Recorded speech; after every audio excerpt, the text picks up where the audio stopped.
السلام عليكم ورحمة الله وبركاته. معكم الدكتور مجدي عبد الرازق، استشاري أمراض معدية وجهاز هضمي وكبد. أتشرف بوجودي معكم.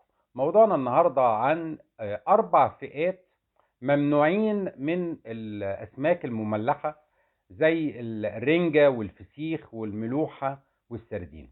طبعا انتوا عارفين ان في بلادنا بنحتفل في بعض الأعياد زي شم النسيم وعيد الفطر بهذه الأنواع من الأسماك المملحة.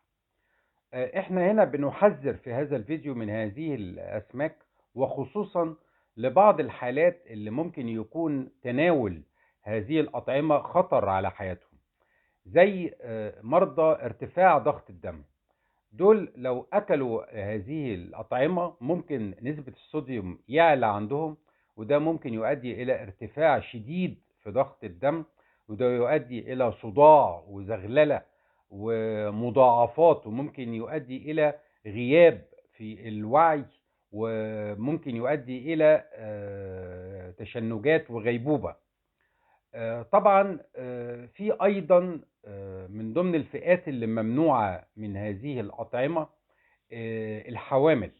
طبعا بالنسبة للحوامل ممكن تتعرض اللي هي برضك يحصل لها تسمم حمل وارتفاع في نسبة الصوديوم في الدم، وده طبعا هيؤدي إلى ارتفاع ضغط الدم عندها، وممكن ده يؤدي إلى مضاعفات خطيرة للجنين، وممكن تفقد الجنين. نحب نحذر إنها ممنوعة من تناول هذه الأكلات أو الأطعمة المملحة، زي الرنجة والفسيخ والملوحة والسردين. أيضا الأطفال اللي أقل من 5 سنوات أيضا ممكن يحصل لهم مضاعفات خطيرة، وممكن بعض هذه الأطعمة يكون مخزن بطريقة غير جيدة، وممكن يؤدي إلى نزلات معوية خطيرة وقيء وإسهال ومغص شديد في البطن، وفي بعض الأحيان ارتفاع في درجة الحرارة، وبالتالي ده يشكل خطورة على حياة الطفل. ايضا الحالات اللي هي عندها مشاكل في القلب او مشاكل في الكلى او مشاكل في الكبد ايضا ممنوعين من تناول هذه الاطعمه المملحه، لان دول ايضا مهددين بان ممكن يحصل لهم مضاعفات وهبوط في عضله القلب، ويحصل مشاكل واستسقاء في البطن وتورم في القدمين. كل ده نتيجة ان هم تناولوا اسماك مملحة. احب انوه ان الفسيخ غير مقبول كمادة غذائية تتاكل. احنا كاطباء غير موافقين على تناول الفسيخ بوجه عام لكل الناس، سواء كان مريض او غير مريض، لان في صعوبة كبيرة انك انت تعرف اذا كان هذا الفسيخ صالح للطعام او غير صالح للطعام. انت ما بتقدرش تميز كويس من الرائحة الشديدة اللي هي العفنة دي اذا كان هذا الفسيخ صالح للتناول الغذائي الآدمي ولا لا. اولا الفسيخ ده زي ما قلنا هو عادة غذائية فرعونية قديمة. ممكن كان زمان بيلجأوا لهذه الأساليب في تمليح الأسماك، نتيجة إن هم ما كانش يتوفر لديهم ثلاجات. لكن في الوقت الحالي أصبحت الثلاجات والديب فريزر متوفر في كل مكان، وبالتالي أنت مش محتاج إن أنت تاكل هذه الأسماك المملحة.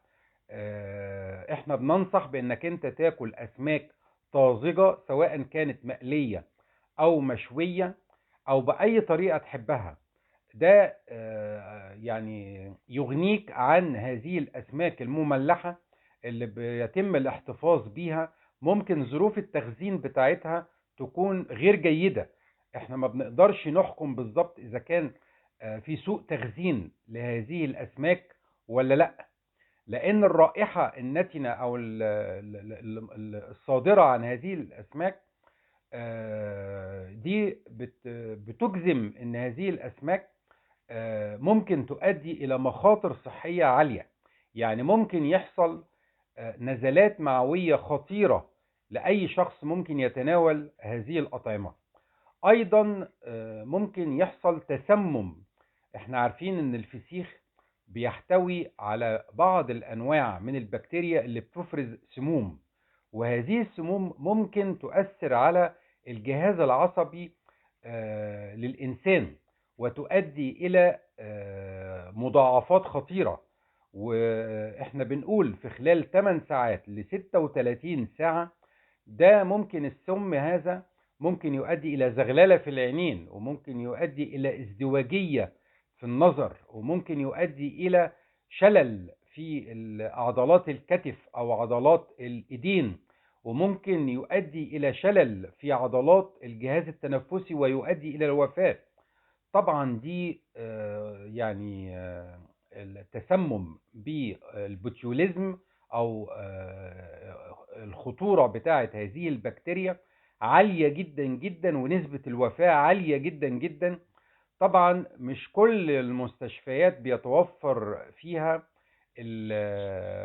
السم المضاد او الانتيدوت لهذه السموم، وبالتالي انت بتعرض هذا الشخص للوفاة لو كان هذا الفسيخ فيه بكتيريا كوليستريديوم بوتيولينينم. وفي نفس الوقت ده مرض اسمه البوتيوليزم، وفي حالات وفيات حصلت كتير من الفسيخ، وبالتالي أنا بنصح بتجنب الفسيخ لأي شخص. طيب بالنسبة للأمراض أو للحالات، احنا بنقول مرضى الضغط، مرضى أمراض الكلى، أمراض الكبد، الأطفال اللي هم أقل من 5 سنوات، الحامل ممنوع إن هي تاكل هذه الوجبات، الناس اللي عندها تورم في القدمين، الناس اللي عندها ارتفاع في نسبة الصوديوم، كل دول ممنوعين من إن هم يتناولوا هذه الأسماك.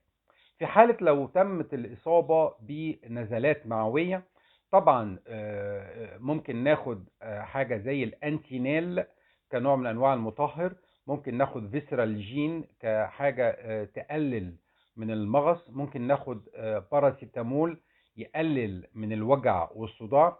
لكن لو القيء شديد أو في إسهال شديد أو مغص شديد في البطن، يبقى لازم نتوجه إلى المستشفى. طبعا احنا بنحذر من هذه الأسماك المملحة، دي بنحاول بقدر الإمكان ننبه ونثقف الناس على أساس إن دي خطر على بعض الفئات، والفسيخ خطر على كل الناس، وبالتالي احنا لازم نبتعد عن تناول الفسيخ، لأن أساسا دي أكلة غير صحية، وظروف تخزينها بيبقى غير معروف. أشكركم جزيل الشكر، والسلام عليكم ورحمة الله وبركاته.